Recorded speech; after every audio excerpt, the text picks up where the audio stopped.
বিশ্বখ্যাত দায়ী ডক্টর জাকির নায়েকের বাংলাদেশ সফরকে ঘিরে ভারতের পররাষ্ট্র মন্ত্রণালয়ের মুখপাত্র রণধীর জয় সওয়াল বলেছেন, জাকির নায়েক একজন পলাতক আসামি, তিনি ভারতে ওয়ান্টেড, সুতরাং যে দেশেই তিনি যান তাকে গ্রেপ্তার করে ভারতের হাতে তুলে দেওয়ার আহ্বান জানিয়েছেন। এই বক্তব্যকে আপনি কিভাবে দেখছেন? দেখুন, এটা তো এমন একটা কমেন্ট যে বিষয়ে আসলে সংশ্লিষ্ট বিষয় যারা অভিজ্ঞ তারা কথা বলবেন, কূটনীতিকরা হয়তো কথা বলবেন, পলিটিশিয়ানরা হয়তো তাদের অ্যাঙ্গেল থেকে এটাকে বিশ্লেষণ করবেন, কিন্তু আমি একজন সাধারণ মানুষ হিসেবে মন্তব্য করতে চাই যে যেই কথা ভারত বলেছে সেই কথা ভারতের খুব ঘনিষ্ঠ মিত্র দেশ মালয়েশিয়াকে তারা কতটা বলতে পেরেছে, বা মালয়েশিয়া কি তাদের সে কথা আদৌ আমরা নিয়েছে কিনা বা তাদেরকে বলেছে কিনা আদৌ। মালয়েশিয়া তো ডক্টর জাকির নায়েককে অত্যন্ত শ্রদ্ধার সাথে সেখানে তারা গ্রহণ করেছে এবং স্থান দিয়েছে। তো এখান থেকে পরিষ্কারভাবে বোঝা যায় যে বাংলাদেশ দীর্ঘদিন পর্যন্ত যে নতজানু পররাষ্ট্রনীতি বাংলাদেশে চর্চা হয়ে আসছে, এইরকম আবদার করাটা সেটারই ফলশ্রুতি। তা না হলে পাল্টা আরেকটি প্রশ্ন করা যায় যে বাংলাদেশের সাবেক ফ্যাসিস্ট সরকারের যে প্রধানমন্ত্রী ছিলেন তিনি এখন ভারতে আছেন এবং তার নামে তা মামলা হয়েছে, বিচার চলছে। ভারতের কি উচিত না তাকে বাংলাদেশের হাতে তুলে দেওয়া? বাংলাদেশের হাতে তুলে দেওয়ার সে কাজটি ভারত করেছে, অথচ তারা জাকির নায়েকের মতো একজন দায়ী মাজলুম, যার প্রতি অন্যায় অবিচার ভারত সরকার করেছে দীর্ঘদিন পর্যন্ত, তারা সে অন্যায় করবার আবদার আবার বাংলাদেশের কাছে করেছে। এটি খুবই হাস্যকর এবং অবাস্তব। আমি একজন সাধারণ মানুষ হিসাবে, নাগরিক হিসাবে আমার মন্তব্য এটি। আল্লাহ রাব্বুল আলামিন ইসলামের দায়ীকে হেফাজত করুন এবং তার বাংলাদেশ সফরের যে সম্ভাবনা দেখা দিয়েছে সেটা আল্লাহ তাআলা নিরাপদে করুন, আমরা দোয়া করি। এবং এ বিষয়ে সংশ্লিষ্ট যারা আছেন প্রত্যেকে অবশ্যই তার সফরের নিরাপত্তার বিষয়টা নিয়ে ভাববেন এবং পরিকল্পনা করবেন এবং যথাযথ পদক্ষেপ গ্রহণ করবেন। কিন্তু কোনোভাবেই ভারত সরকারের এই দাবি অন্তত গ্রহণযোগ্য না, এটা খুবই হাস্যকর দাবি বলে আমি মনে করি। তারা যেটা নিজেরা করছেন না সেটা অন্যদের উপরে চাপাতে চাচ্ছেন এবং দীর্ঘদিন পর্যন্ত পররাষ্ট্র নীতিতে আমাদের যে নতজানু পররাষ্ট্রনীতি, বিশেষ করে বিগত 15-16 বছর যাবত আমাদের দেশে চর্চা হয়েছে, সেটার কারণে তারা এরকম আমাদের কাছে আবদার করবার সাহস করেছে। সম্প্রতি মেট্রো রেলের বিয়ারিং পড়ে এক ব্যক্তি মারা গেছেন। সরকার নিহত পরিবারকে 5 লাখ টাকা দেওয়ার ঘোষণা দিয়েছে। দুর্ঘটনায় নিহতের পরিবারকে ক্ষতিপূরণ দেওয়ার বিধান ইসলামী দৃষ্টিকোণ থেকে কি, দিলে তার পরিমাণ কেমন হওয়া উচিত? একজন মানুষ যদি কারোর কোনো অনিচ্ছাকৃত কাজের কারণে মারা যায়, যেমন এই যে রেলের বিয়ারিং পড়েছে সেটি পড়ে মারা গেছেন তিনি, এটি ইচ্ছাকৃত না, অনিচ্ছাকৃত, এবং এর দায় রেল কর্তৃপক্ষ নিতে বাধ্য। অতএব এই কর্তৃপক্ষ মানুষটির তার যে জীবন চলে গেল এর জন্য রক্তমূল্য দিতে, যেটাকে দিয়ত বলা হয় শরিয়ার পরিভাষায়, সেটা দিতে তারা বাধ্য। এই রক্তমূল্য হলো 100 ওঁটের মূল্য। 100 ওঁট এটার যে মূল্য সেটি আজকের বাজারে আমরা হিসাব করলে প্রায় মিডল ইস্টের হিসাব করলে 4 থেকে 5 লক্ষ সৌদি রিয়াল হওয়ার কথা। তো সেটি বাংলাদেশি মুদ্রা যদি আমরা কনভার্ট করি তাহলে সেক্ষেত্রে অবশ্য বিভিন্ন বয়সে ওর দেওয়ার কথা, এভারেজ আমরা বলেছি, সেক্ষেত্রে বাংলাদেশি মুদ্রা যদি সেটাকে কনভার্ট করা হয় সেটা 1.5 কোটি টাকা হওয়ার কথা প্রায়। অতএব এটা হলো ইসলামের শরিয়ার দৃষ্টিকোণ থেকে একটা মানুষের রক্তমূল্য। অতএব এখানে 5 লক্ষ টাকা কোনো বিচারেই এটা আসলে ক্ষতিপূরণ হতে পারে না।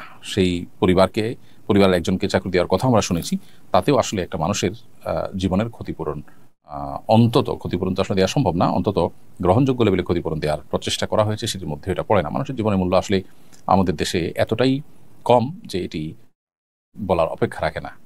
এখানে তো 5 লক্ষ টাকা দেওয়া হচ্ছে, বহু জায়গায় যার যায় তারাই বুঝে, আর বাকিরা কেউ আসলে সেটিকে নিজেদের ঘাড়ে দায় হিসেবে নিতে চায় না, এবং দায় চাপানোর মতো সেরকম আইনের শাসন আমাদের সমাজে নেই বললে চলে, যেটা দুর্ভাগ্যজনক বাস্তবতা। এরপরে প্রশ্ন করেছেন মাহমুদুল হাসান, আপনি লিখেছেন, প্রতিবন্ধী পাত্রপাত্রী অভিভাবকের অমতে বিয়ে করতে পারবে কিনা? কারণ কেউ তো চাইবে না তাদের মেয়ের একটা পরনির্ভরশীল প্রতিবন্ধীর সাথে বিয়ে হোক। এদিকে প্রতিবন্ধী পাত্রের সবকিছুই করে দিতে হয়, তাই বিয়ে করা বেশ প্রয়োজন।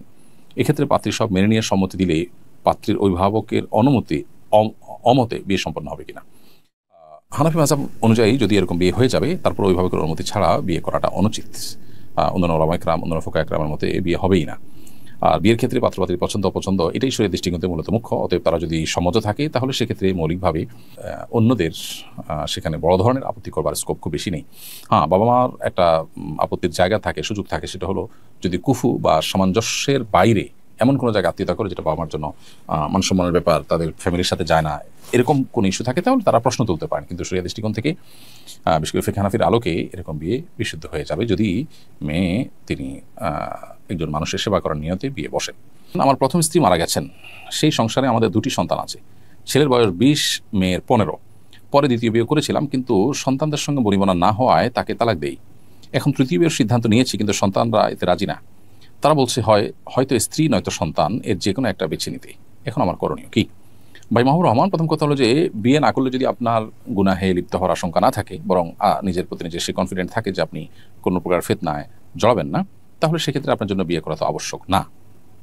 আর যদি ওরকম আশঙ্কা থাকে, নিজের প্রতি নিজে সে কনফিডেন্ট না থাকে, বরং ফিতনা জড়িয়ে যাওয়ার ভয় থাকে, তাহলে সেক্ষেত্রে আপনার জন্য বিয়ে করা ফরজ। তাতে সন্তানরা কী বললো না বললো সেটা আপনার দেখার বিষয় না। এবং যদি এর বিপরীতটা যেটা বলছিলাম যে গুণামুক্ত থাকার সুযোগ আছে, তাহলে সেক্ষেত্রে আপনি বিয়ে না করে সন্তানদের কথা চাইলে শুনতে পারেন, তবে সন্তানদের কথা শুনতে আপনি বাধ্য নন। সন্তানরাও বাবার বিয়ের অধিকারকে খর্ব করার জন্য এরকম কন্ডিশন দেওয়া, এরকম হার্ড শর্ত দেওয়া, এটা তাদের জন্য মৌলিকভাবে অনুচিত কাজ। আমার বয়স ২৬ বছর, অভিভাবকরা বিয়ে না দিয়ে চাকরি করাতে চাচ্ছেন, এক্ষেত্রে বিয়ের জন্য জোর দিয়ে বললে কি গুনাহ হবে, বেয়াদবি হবে?